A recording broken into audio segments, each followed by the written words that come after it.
Fáilte isteach anseo ag an óstán Bannington go ócáid speisialta go Pheil na mBan, agus ar nóhaid muide ceillir a nacht ihe anspeisialta go na himróí a rinne éachtar a bar go Réaltaí Pheil na mBan. Ar nóhaid blian écht starúla bhí bainte maithig na himróí seo agus bíon eisteachtúla bhí an ar an bar cimmartha chomá. Tá muid beo ar Facebook Sport TG Cahard, ar YouTube Sport TG Cahard agus ar Facebook Pheil na mBan chomá. Agus tá súlan go mana sibh antanamh as na hagal a bhééisáin, sola gur muid tús leis na réalta, be muid leirt le cuid na léchre leis le Pheil na mBan agus le créibhchomórtas TG Cahard chomá. So ar dús tá sé ionach mar Grándialom. Grania, when we talk about it, I haven't seen you since we were talking. Obviously, you came all the way from Antrim to Galway for the launch of the championship. It's been a roller coaster of a championship, but I suppose, how did you find the journey of it? And I suppose even coming from that launch day, the excitement with the live championship. Yeah, it was great. I suppose first thing it was great to be back playing in front of crowds, having your friends and family there. It makes a big difference. And yeah, we had a really good season. And then unfortunately we just fell at the last hurdle in the Croke Park final. But I think it was probably in hindsight for the best because got another year to build, and if we were to get moved up to intermediate, we want to be staying there. We don't really come straight back down. So yeah, I'm glad how it went. Yeah, it's a special night tonight, Grania, being here, and I'm sure you're delighted being nominated. But I suppose it's a big thing, the youth in the Antrim team as well. There's a lot of hope for the future. Do you feel that's something that the players felt, even with the disappointment this year, that there's something to push on for next year? Yeah, 100%. Antrim do so well at underage level, so it's just sort of bridging that gap between underage and senior, and how we can progress the team on. And I was looking through the programme from us Antrim and then Wicklow, and the average age, our average age I think was 21 or something. So yeah, there's a lot of youth coming through, and I just hope that everyone sticks at it. And I'd say 5-10 years, hopefully Antrim pushing up in intermediate and hopefully senior eventually. And Grania, you mentioned I suppose the coverage from TG Cahard this year. Obviously there was a significant increase as well, but what difference did it make playing in front of the crowds this year rather than last year?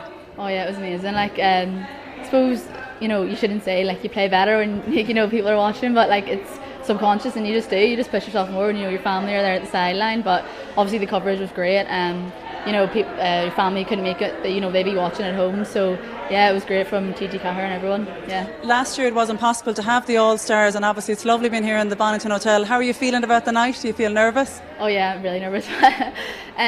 But yeah, no, thankfully yeah, it's going to be a good night, so yeah.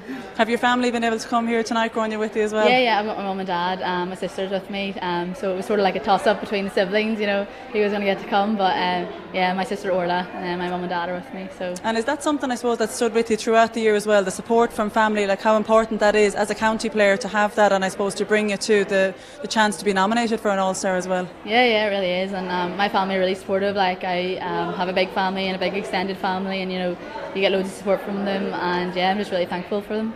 Well, Grania, the best of luck with your nomination. And honestly, I really think every team, it's a great aim to have to go from junior to intermediate to senior. Yeah. So the best of luck in the future. Thank you very much. Cheers. Thanks, Grania. Thank you.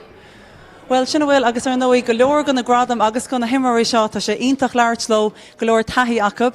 Teacha seo, Sarah, you're very welcome. Conda na Hirvie from Westmeath. How are you feeling here tonight in the Bannington Hotel? Yeah, I'm really excited. Yeah. Sarah, it was an amazing year, I suppose, for yourself, coming back from injury as well, even to push through all of that. Yeah. How tough did you find, I suppose, the rehab from it, and then coming into the games to get to the championship pace? Yeah, so last year I obviously missed out with injury, and then I didn't really have much experience playing county football, so it was really good to get back in playing with all the girls, and it makes you feel so welcome, so that helped a lot as well. Sarah, what was the feeling like when the final whistle went in Croke Park, and I suppose you had tasted defeat in Croke Park as well, but to be bringing home the cup and really at the end to have just done it in such an amazing manner, you were really just such convincing winners. Yeah, to see how upset the girls were the previous year losing to Meath, who were a really good side, and then seeing the joy in everyone's faces after and all the hard work we put in throughout the year, even when we were in lockdown and everything, and it just really paid off. Everything just paid off, and it came right on the day. You were mentioning lockdown there, Sarah, but what was the difference like, I suppose, in having the group training back again, and just the difference of being with the girls rather than a Zoom training session or a Zoom PT? It just really drives you on, who's ever marking your training, everyone always wants to start in position. It's always hard as well, so that really helped drive everyone on to even go better and harder. Has it helped in the club scene, Sarah, that win for Westmeath, and I suppose bringing up